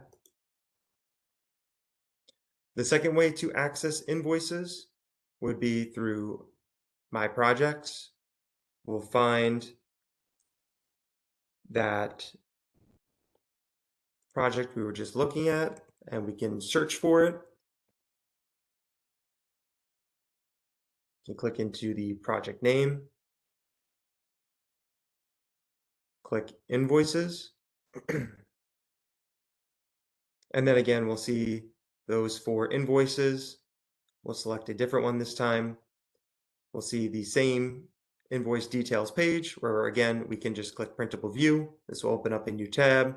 We'll be able to print the invoice. And once we're done, we can click Close Window. And I'll return to the home page. All right. So this brings me to the end of the portion of today's webinar where we'll be reviewing the Multifamily Energy Portal.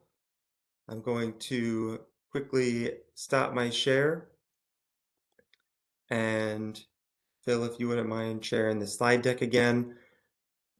When Phil brings up the slide deck, we do have a full list of written documents in our public knowledge base that detail all of the different tasks that I covered today. So as you go through and use the Multifamily Energy Portal, you can pull up these user guides and use them kind of in tandem as you're going through and working with the portal to be sure that you're doing everything correctly. It will cover everything from submitting an AMP Up application to managing deliverables, viewing and printing invoices, and managing users. And I believe earlier it was mentioned that the recording and slide deck will be sent out after today's webinar, so you'll have clickable links that will bring you right to those pages. Yep, if you'll give me 1 second, I'm sorry, my screen share is not letting me select which screen I'm sharing. So if you'll just give me 1 second, I will hopefully have that up shortly. Thanks so much, Colin. I think that was a great overview.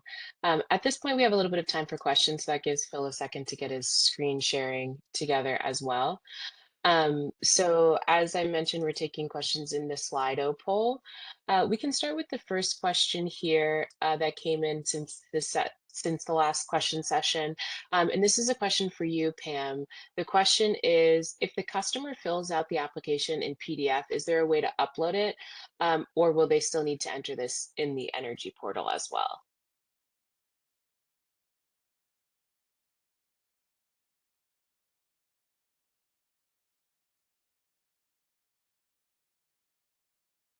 And we can't hear you, Pam, if you are speaking. Okay, no problem. Sounds like maybe they. Here she Jump is. in there. Oh, Pam, are you there? Oh no, we can't hear you. You might be double muted. Well, I'll address this quick while you're working through that, Pam. Hopefully you all can hear me okay. Yes, so a couple things there. The Multifamily Energy Portal that Colin went through is our preferred method for the application submissions. However, if you are interested in submitting an application outside of our online system, that is possible. And there are details for that in our program opportunity notice that what we call as the PON. That is on our solicitation page. So in the solicitation page in the PON, it'll indicate that there are essentially two application pathways. One, using this multifamily energy portal, which is in Salesforce, and the second submission, really a paper submission. We are not accepting email submissions of the information, so you can email a PDF of the application. It would need to go through if it's going to be a digital form, it would need to go through the multifamily energy portal. So that addresses the question. Great, thanks, Brian.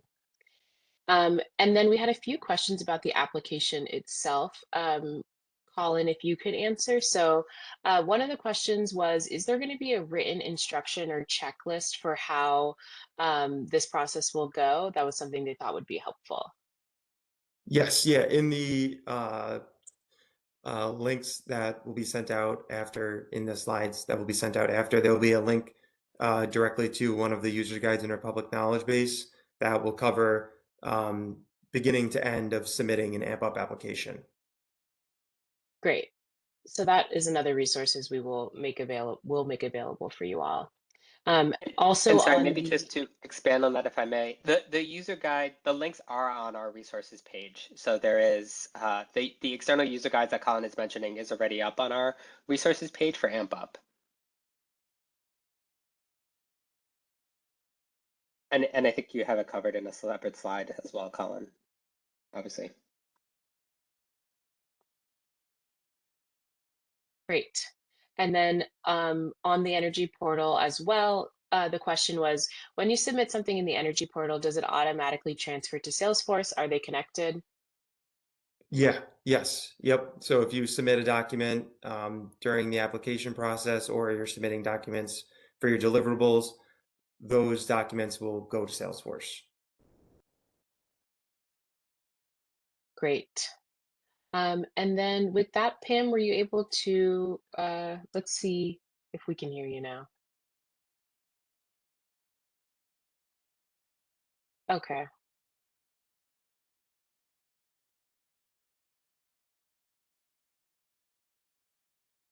Okay, there's Let's a few pivot more those questions. questions to Brian. I think Brian can I answer those can, questions in yeah, I Pam's can stead. address.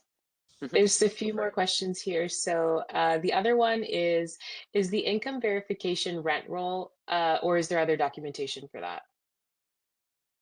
Yeah, maybe I'll start. I think there's also another question about what is meant by income verification and what is required. So maybe I'll start there. Um, Income verification, when we mentioned that, that is the low and moderate income criteria that we talked about a couple of times in the presentation. Essentially, our LMI criteria is that 25%, and this is at the project level, 25% of the household have to be at or under 80% area median income or state median income, whichever is higher. So that's what we mean by income verification. How we qualify for that, two methods. One is the rent roll method, and the second is proxy documentation. Right now, we don't have a process for actually receiving income documentation. So the methods that we're moving forward with the program right now are rent rolls. Some may be familiar with that. That's essentially the tool. The tool is on our AMP Up resources page now. You can enter in the rents of the respective households, and there's a formula on the back end of the tool that calculates what the typical annual income for that household would be based on 30% of the rent goes, 30% of the annual income is going to rent. So they essentially calculate that income, and we'll compare it with the 80% AMI or SMI threshold. So that's the rent roll tool that is usable. And then the proxy documentation is essentially if you have documentation verifying that you are approved for the weatherization assistance program, if you're a qualified public housing authority, if you have any regulatory agreements with homes and community renewal for specific programs, that documentation can also be used to verify that you're affordable housing, because essentially they have either the same criteria as we do or even more stringent criteria than we do for income verification.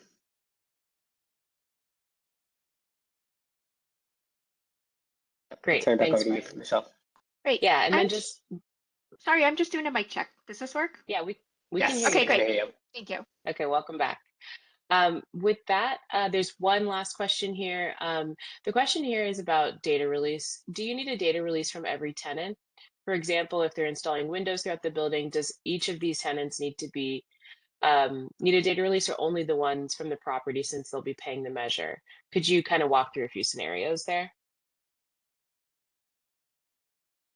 Sure. Yeah, I can jump in on that as well. Pam, now that your audio is working, feel free to jump in as well. But essentially, we need data release authorization forms. That's our utility consent form, giving NYSERDA access to the utility data.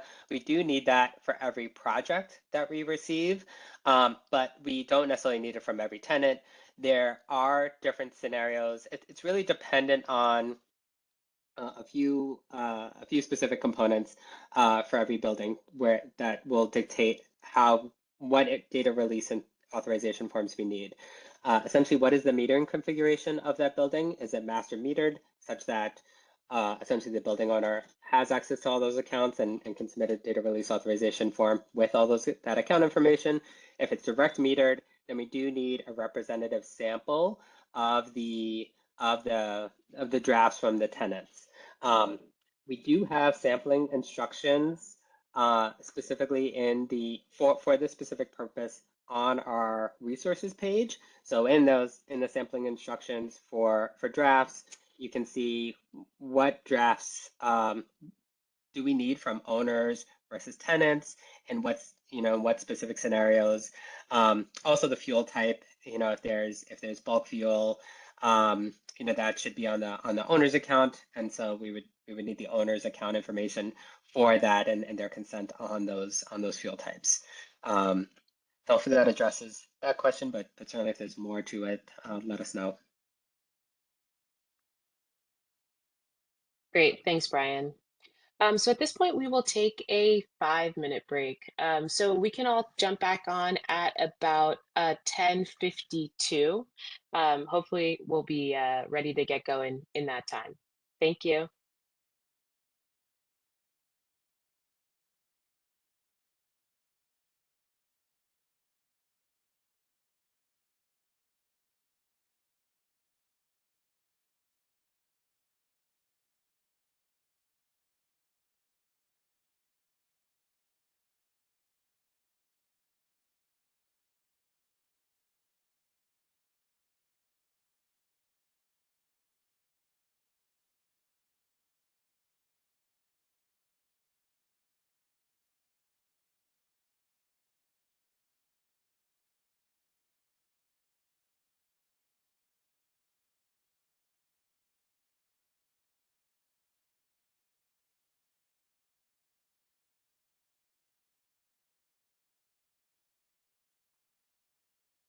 Phil, your screen is dim.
Welcome back, everybody. Thank you for hopping right back in.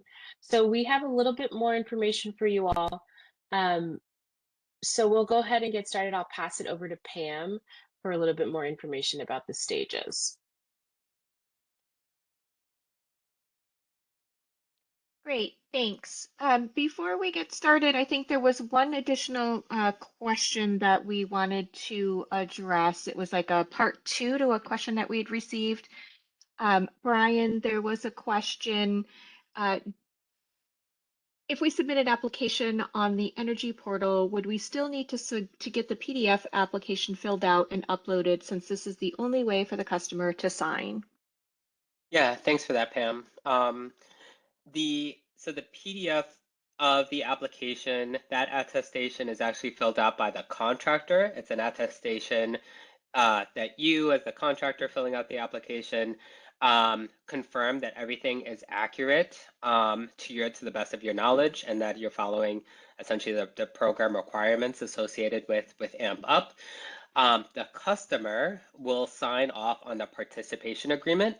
That is a separate PDF document that's in our solicitation page. So that participation agreement, the customer signs and shares with you to be included in the application. So there's nothing on in the Multifamily Energy Portal that the customer themselves need to fill out. Essentially, everything there is for the contractor to complete, and you are attesting that you agree to the terms and conditions associated with AMP Up in that PDF that Colin showed you of the application. So hopefully that clarifies that question. Thanks, Thanks, Brian. Pam. Appreciate it. No problem. Okay, so we're going to jump in now and roll through each of the stages and talk a little bit about what we anticipate and how the flow is going to work. So if we can go ahead and jump to the next slide, Chris. Great, thank you. So I did want to talk briefly about assessment requirements. So the level of building assessment that is required is dependent on the incentive category, the measure category that is defined. So for appliances, for prescriptive or weatherization upgrades, there is no energy assessment required.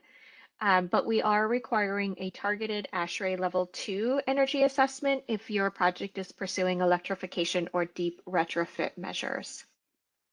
And as Maria had mentioned earlier, projects with energy audits conducted within the last 3 years may be eligible to waive that energy assessment requirement, provided that it's covering the measures that you're looking to implement.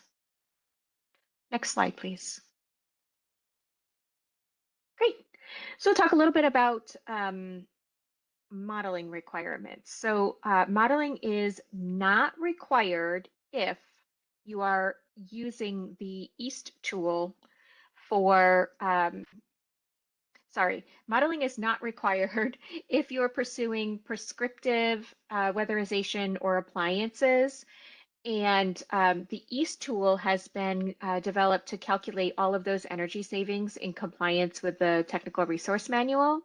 So all measures must be included on the Measure Calculation tab of the EAST. If modeling is required, so for those projects pursuing electrification and deep retrofit, modeling must be performed by the concierge contractor or by a multifamily contractor, obviously approved to provide energy assessor services. Low-rise pathway has an option to choose using a software called Clarity Compass. It's an alternative to building modeling.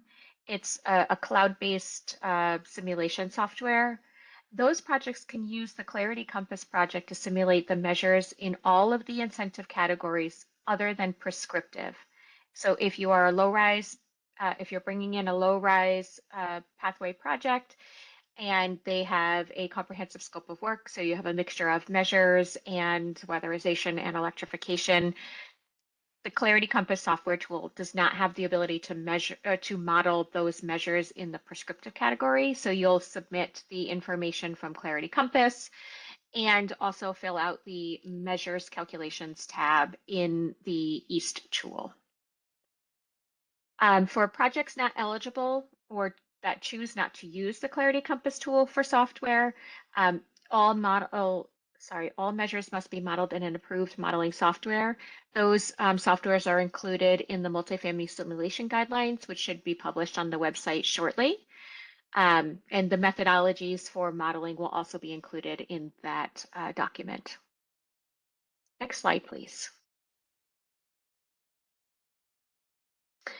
This is a very overwhelming slide to look at. We wanted to talk a little bit about eligible measures because there are some tiers listed on the eligibility requirements. Each one of the measures has been assigned to a tier. For tier 1, that means that the measures must meet the eligibility criteria from the program manual and then also must be installed with at least one other measure from the weatherization, electrification, or deep retrofit incentive category. For tier 2 measures, they must meet that eligibility criteria, which we'll look at that in a second. And then also installed with one other measure from any incentive category. And tier 3 measures just need to meet the eligibility criteria from the program manual. They can be operated as a standalone measure as long as they're meeting the eligibility criteria from the table that we'll review next. I want to take a moment. I did see a question come through my email that just was asking about lighting as a measure. I do want to apologize. The the eligible measure list and minimum performance standards that are on the website now did inadvertently exclude the page where exterior and interior lighting is available. So that is that has been re-PDF'd and will be submitted to be uploaded to the website. So that new list will appear there very shortly. Sorry for the inconvenience there. Next slide. Great. So this is that eligibility criteria from the program manual that we were talking about. This is one of the tables in here. So even though these 3 prescriptive measures that we have listed here, so the heating and cooling steam pipe installation, the advanced thermostat, and the TRV on the radiator valves or radiator valves are all tier 3, which are standalone measures. Because they're all prescriptive, they still must be paired with another measure from the prescription category. So again, it's a standalone measure, but you have to pair it with another measure based on this table in the program manual. If you pair it with weatherization or electrification or deep retrofit, that is also okay. It's minimum of prescriptive incentive category or higher. Weatherization measures, they are standalone measures, so those will all be tier 3 with the exception of attic hatch, which is a tier 1. Electrification measures are standalone, but also we want to just note that for the electrification measures, one weatherization measure should be installed along with that unless you can prove that the that the wall and roof I think, sorry, there's two classifications. It's in the program manual. I'm so sorry, I've just totally drew a blank. But they, if they can demonstrate that weatherization measures that are indicated in the program manual can be met, that requirement may be waived. So that may be able to be installed just singly. And then lastly, for the deep retrofit, at least one measure must be installed with that deep retrofit measure. And someone just corrected me, it's wall and air sealing. Thank you. Just completely slipped off my brain. All right. So I know that's a little confusing. I'm sure we will have some questions on that, but we'll dive into those. We'll have some time at the end of the call. Next slide, please. Great. So want to just cover really quickly, stage 1 submittal. Again, any of the documents that are required, all of the versions should always be pulled directly off of the AMP Up program page. We will keep revising these as we find errors along the way. For instance, on the eligible measure list, we were missing the lighting measures. So always make sure that you're pulling your tools directly from the program webpage to make sure that you have the most updated edition. For stage 1 submittals, the energy assessment and scoping tool is required for all projects. The photo template of existing conditions would be required for all projects. Obviously, modeling output would only be required for those projects needing modeling. So just the electrification or deep retrofit projects. That's not something that we require if the project is low rise using Clarity Compass to meet the modeling software requirements. We do need a copy of the participant contractor contract if the projects are being served by a multifamily contractor in our network. If the project is pursuing floodproofing, the resilience enhancement projects will need to submit a schematic design. If they are pursuing the heat vulnerable resiliency measure, that heat vulnerable attestation will need to be submitted at stage 1, and any additional design documentation outlined in the resilience enhancements addendum would need to be submitted. And then if you did not submit the data release authorization forms in the application stage, they will be required at the stage 1 submittal. As Brian had mentioned earlier, there is an online tool that we are using now to collect those called JotForm. There is a link directly to that page. So each one of the tenants can be provided a link to the form so they can fill it out themselves right online. And there is a guidance document also available on our resources page that will give you some guidance in terms of how many units we need for each building. Next slide, please. Okay. We do have a naming convention. I'm not going to spend a lot of time on this, but as you can imagine, when we get a lot of projects in, there are a lot of files to review. So we are going to ask that you please file the naming convention that we have outlined in the program manual. This is just a screenshot of one of those tables. Submittals that do not adhere to the file name convention will be returned to the participating contractor for correction before we send those projects into technical review. Next slide, please.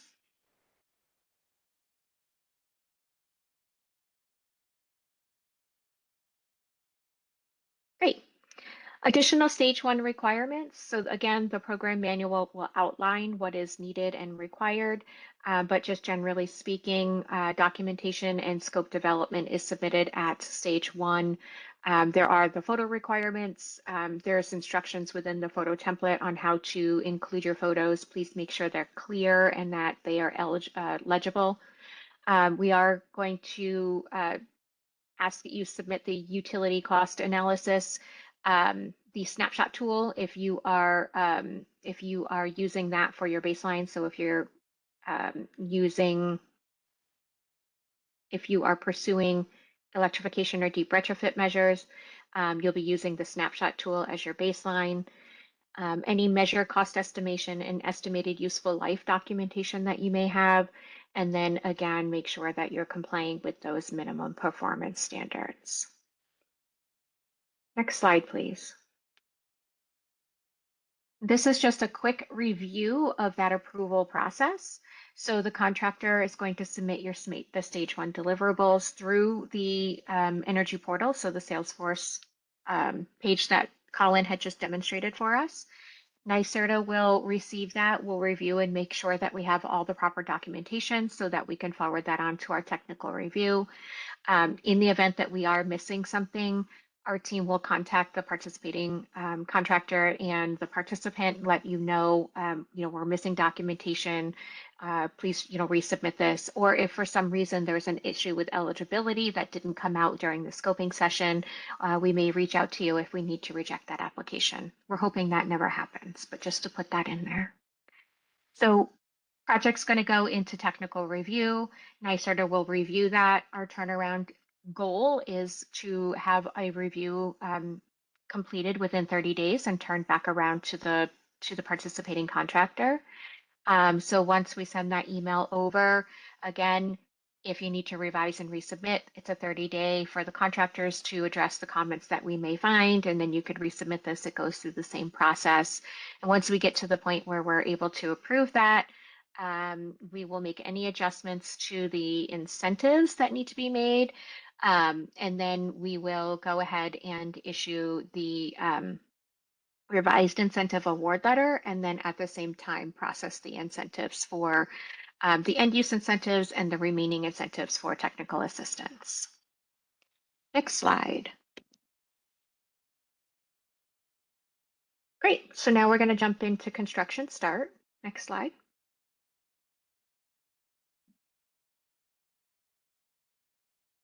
So first we want to make sure that we highlight who is eligible for stage 2 end use incentives. So For the end use incentives, it is low-rise projects. So we talked about that on the incentive slides earlier. So low-rise projects get 25% of their total incentive issued at stage 2. But in terms of technical assistance, that is eligible for all projects. So if you're receiving technical assistance and you are, have your approved scope of work and you're moving into construction, at this point, this is when that additional 25% for your technical assistance, that incentive is being released to bring you up to 100% of the coverage for that service. Incentive is available when all funding sources have been put in place and the final costs have been established and that construction is contracted to begin. Next slide. So we'll take just a quick look at what documentation is required. So we'll need a copy of the executed contracts from the installers. We'll need a construction schedule. We'll need some funding documentation. There's examples on the right here of documentation that can meet the funding requirements. And also our installers are required to carry certificates of insurance. Details on the specific levels are included within the program manuals. Next slide. Stage 2 will go through a similar process where your contractor will submit the stage 2 deliverables directly through the Energy Portal through Salesforce. NYSERDA will perform the review. We'll go back through if anything needs to be revised and or resubmitted. We'll go back through that process again. Once we get to a point where everything is acceptable, we'll approve the milestone and that will release the contractor technical assistance and any end use incentives that are due to the contractor. Great, next slide. Jumping into construction phase, we just want to go over high-level responsibilities of the contractor during this phase. So kind of your role and responsibility in this program really is to verify that the work is installed per the scope described in the approved energy assessment, the approved EAST, and per the program minimum performance standards. You'll be responsible for gathering and submitting appropriate measure documentation like cut sheets or products that of the products that you're installing, and then also completing and submitting the inspection workbook. This is a quick screenshot of the QMS checklist on the bottom left. This is also a supplemental document that should be used in coordination with the minimum performance standards. So the minimum performance standards call out the requirements of the equipment, and the QMS checklist is what our inspectors will use when they're on site. So they're checking conformance, but they're also checking the installation methods and operation. Next slide, please. Great. The inspection workbook, again, not available on the website yet, but it is coming. We are actively working on finalizing that. But that workbook is going to be used to aggregate the installation details of the project. So for each incentivized measure, the contractor must complete the measure-specific tab and then provide the information requested. Some of the information, just to give you an example, might be equipment make and model, nameplate efficiencies, quantities, location of the equipment. That's really important specifically for resilience enhancements, and installation thickness and R value. We strongly recommend that the participating contractors reference the workbook prior to going on site to avoid missing any information ahead of time. Next slide. Great. So the information on the workbook has to be verified by either the on-site inspection from the contractor of the installed measure or using a statement of substantial completion from the installation contractor. As part of that verification, the contractor has to certify compliance with all of the minimum performance standards and the requirements in the quality, the QMS checklist. Sorry, we are just using an old term there, and I want to correct that. Contractor also needs to ensure that the required systems testing is performed by a qualified and trained professional. If they are completed by someone else, they have to submit the statement of substantial completion. Next slide.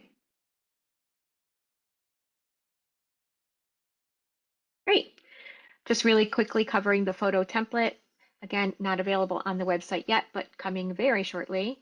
Participating contractors are required to submit that photo documentation of installed equipment using the photo template. You're also required to use this template to submit the existing conditions. As I mentioned earlier, all photos must be clear and readable. Labels should be legible, as well as nameplates. Any measurement photos, so where you're trying to show us what the depth or the thickness is, should be taken using a measuring device, such as a measuring tape or a depth gauge. I will tell you that I have received photos in the past that use people's fingers or random sticks found on the ground. They are not deemed acceptable. We do need to use a measurement tool. For any appliance or equipment photos, you should include a readable photo of the product label and a photo showing the quantity installed. If we're talking about refrigerators and you want to verify that 150 were installed, we're not looking for 150 photographs of each refrigerator, but maybe a copy of the invoice showing 150 refrigerators were purchased, and then a copy of the label of the equipment that was installed. And then lastly, installation photos must clearly show the installation type, thickness, R value, and that proper installation has been achieved, including an overview photo showing the installation location, whether that's interior or exterior. Next slide. Okay, so we know changes happen throughout the course of construction. So in order to manage that, we have a scope change process. Changes to the scope of work that affect the overall project savings or the measures identified in the approved east have to be communicated with NYSERDA as soon as they are known. Changes can occur anytime after the approval of the initial east, and the revised scope of work must still meet all of the rules and requirements of the program. If you do have to submit a scope change, we will require a copy of the scope change cover sheet, a revised east, and any modeling output updates if they are required. Next slide.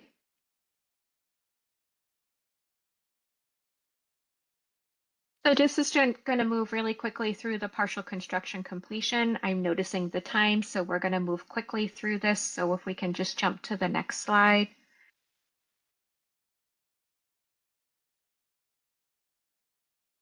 Great.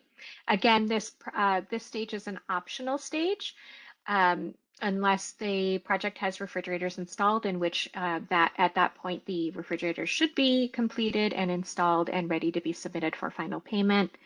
Stage 3 is considered a partial construction otherwise, and that means when 30% of the proposed energy savings are installed and functional or capable of functioning, or when equipment that is on site that represents 50% of the proposed energy savings is achieved. Next slide. These are the documentation requirements for the stage 3 submittal. In the interest of time, I would just refer you over to the program manual. Next slide.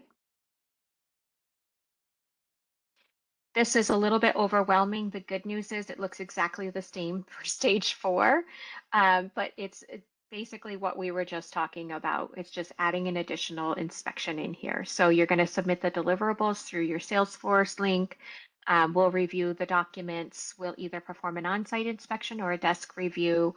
If that inspection is not approved, that'll be sent back to the contractor for mitigation, in which time you would submit whatever mitigation needs to be done, documentation that it's been completed. We would go back through, review the documents, and then ultimately we hope we come to an approved status, at which time we will process the incentive for any technical assistance that's available and any end use incentives. Next slide. Stage 4. Same idea, just a couple of additional documentation documents are required at stage 4, because at this point we will be collecting final invoices for all installed equipment. And then we also will require the inspection workbook and the updated east tool. Again, these requirements can all be seen on the within the program manual. So in the interest of time, we'll just advance to the next slide, which again is exactly the same as what we just went through. This will just be for your stage 4 deliverables. So at the end of the process where we go through, we review, make sure we have all of the documentation, make sure that the costs have not changed, that the incentives do not change. We'll go out, we'll do the site inspections, we'll get an approved site inspection, and then the remaining incentives gets paid out to the contractor.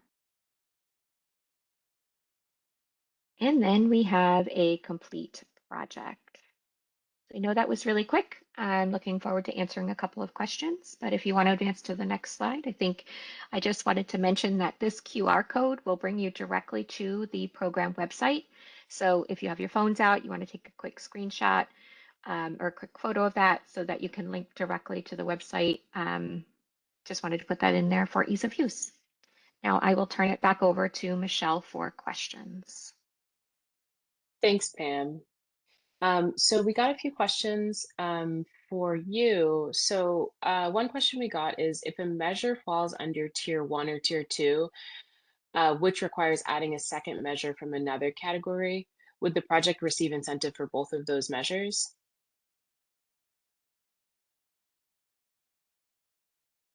Yes, yes. So that is correct. So if you install a prescriptive measure and it requires an additional measure and you do a weatherization, you would be eligible for the incentive from each one of those categories, prescriptive and weatherization.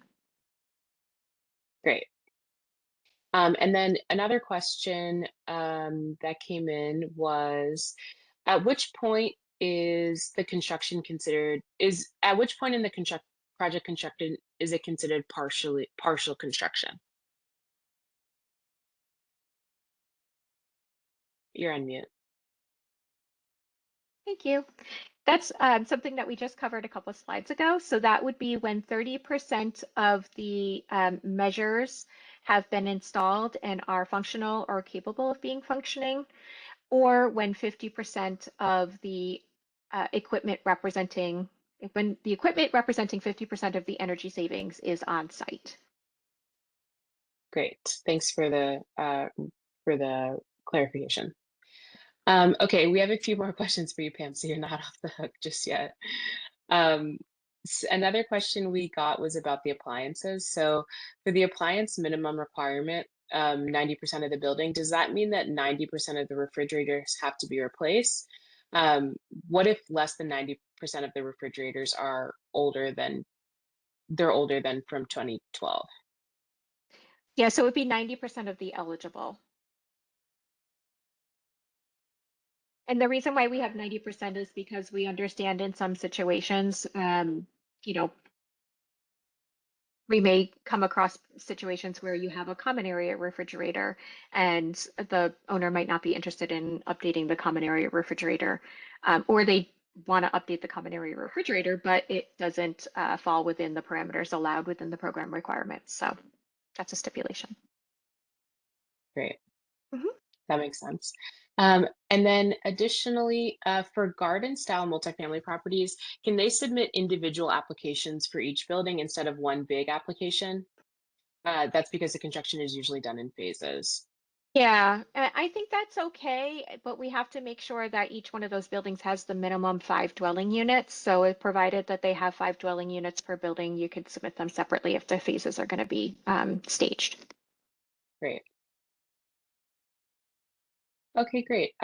We will give a second just to see if there's any additional questions we can answer now. Just as a reminder, if you had any questions that weren't answered as part of this webinar, we will put all these questions into an FAQ and send that out in the coming weeks. So don't worry if you didn't get an answer here, we will get back to you.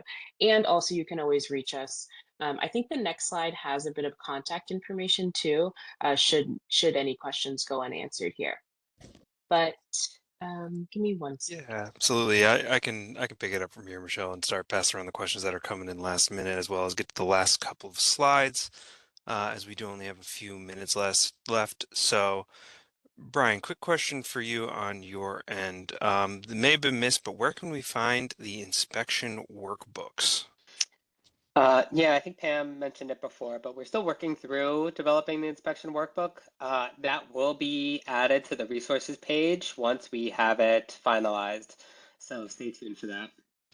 Great, thank you. And then Pam, going back to you for the building electrification pathway, is an energy modeling report required in addition to the Compass tool? No, Clarity Compass does the modeling in the back end. So if you are using Clarity Compass, there's no modeling output files required. Okay, great. I think that is all the questions that we have in at this point. So I'm going to jump forward to the next couple of slides and move us along to the end of the presentation. So as a reminder, on May 5th, there will be the tools trainings of the EAST tool and the PSD tool. It's the next part to this series. You should see an email coming out soon with regards to that. There is some contact. Go ahead. Sorry, just going to jump in. It's the EAST tool and the Clarity Compass tool. Yes, thank you. And then finally, thank you all for taking the time to come to this session. I know there is a lot in all of these training sessions, but they are crucial to having the programs implemented correctly and bringing things through. So we do appreciate your time. You can see in the bottom left corner here, the main contact information if you do have any further questions with regards to the training. Thank you all for your time today.